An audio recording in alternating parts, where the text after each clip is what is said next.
Welcome to Podnutz Daily for December 11th, 2008, episode number 120. Had a Gateway desktop today. Very odd computer. Gave us a lot of trouble in the shop today, having sound problems. Now, apparently the situation was the customer got a virus, tried to remove the virus, his sound went, and so this was on his onboard sound went, so he went out and bought a sound card. Put the sound card in, didn't work. He bought an identical sound card, still didn't work. So now he has two sound cards in the onboard sound, and I don't think any of them are actually, the hardware is physically bad in it.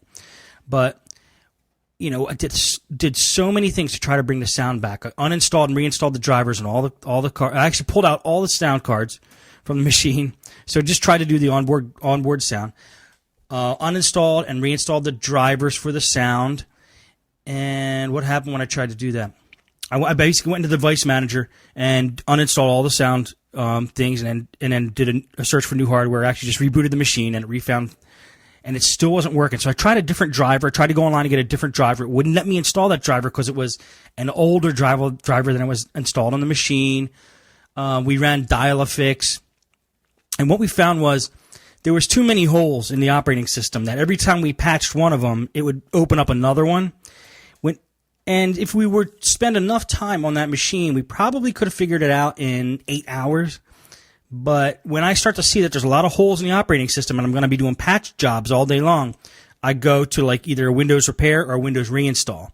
Tried a Windows repair. It was a Media Center edition. Didn't work, so now we're just going to do a reinstall.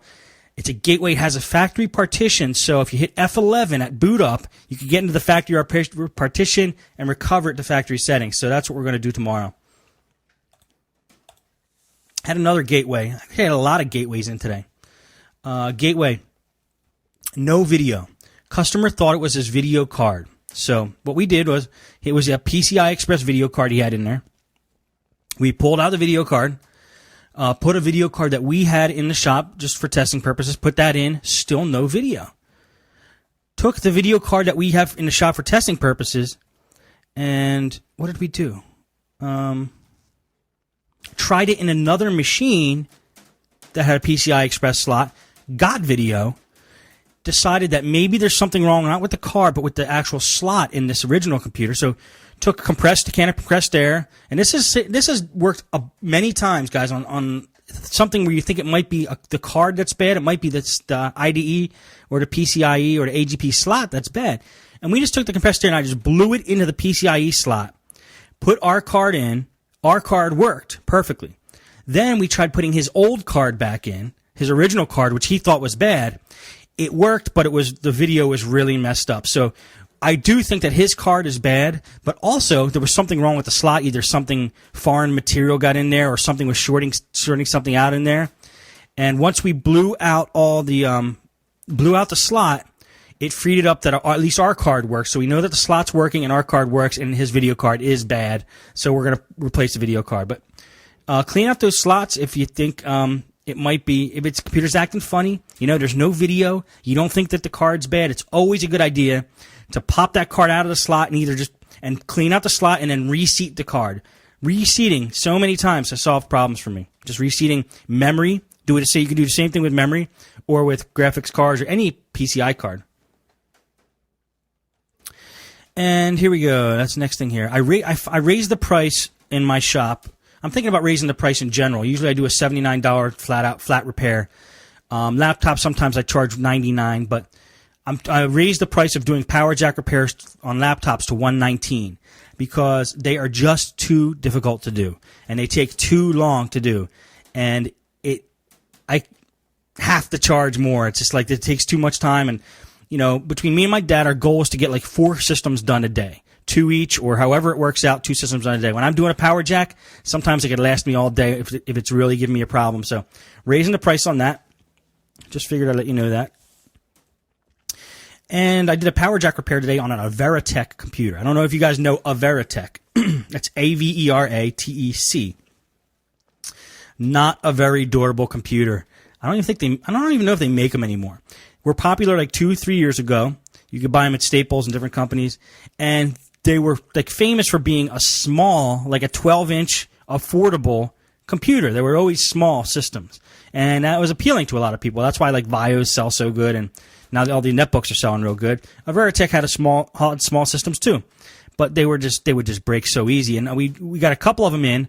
One of them was a fan, a Veritech fan job that is one of the main problems with these Veritechs is they get so hot, or the fan is so cheap that it starts rubbing up against the heat sink. Well, actually, let me talk about that fan repair I did first, because I did it a couple days ago. It was really interesting. If I pull the fan completely out of the system, when I pulled the fan completely out of the system and I turned the computer on, the fan was quiet as can be. Now, this is not even where the fan was sitting in the heat sink, sitting inside the heat sink or sitting inside the computer. It was just sitting in my hand. When it was spin, quiet as can be. As soon as I put it in the heat sink housing, the housing it sits in, where then that whole housing gets put into the computer, mounted on top of the processor, loud as can be. As soon as I put it in that housing, loud as can be. So I figured the fan had to be rubbing up against something. But for the life of me, I could not see where this fan was rubbing. I ended up chopping the blades of the fan down. I took like maybe a quarter of an inch off the top of the blades, a quarter of an inch off the bottom, and a quarter of an inch off the end of the fan blades. Finally, the thing quieted down. And I all along the way, I was trying to, like, as soon as I cut a quarter inch off the top, I put it back in and tried. It was loud. As soon as I put a quarter inch off the bottom, I put it in. It was loud. It was rubbing all over the place, basically. Yeah, I see in the chat room saying a great idea. It seems like a great idea. It worked great, but as long as the fan can still do its job of cooling, it's a good idea. If it now that I chopped a little bit off the blades, it's not going to do good a job as cooling. Bad idea, but I won't know that until customer complains about it, if they do. So hopefully it was a good idea. I was kind of proud of that myself, actually. Not recommended, but if you're dealing with an impossible fan and you don't want to order a new one because you know that the fan itself is good, it's just rubbing up against something, then just take a little bit off, Now you got to be even. You got to do it to all the blades. You don't want to chop one blade up a little bit. You got to do all the blades. You don't want a lopsided fan spinning. Otherwise, the computer feels like a weed whacker you're holding in your hand. It's so loud and it vibrates so much that it really causes a problem. So don't start chopping fan blades off randomly. If you're going to do an adjustment on a fan blade, do it uniformly throughout the whole thing. Okay. And then finally, I did a power jack repair on one of these Veritechs. Now, the power jacks, I don't usually have a problem with. They don't usually break. It's usually the fan or the computer that just overheats and then melts the motherboard. But this was a particular power jack repair on a Veritech. I've talked about doing this before, where you got a power jack mounted on a motherboard on a laptop. One of the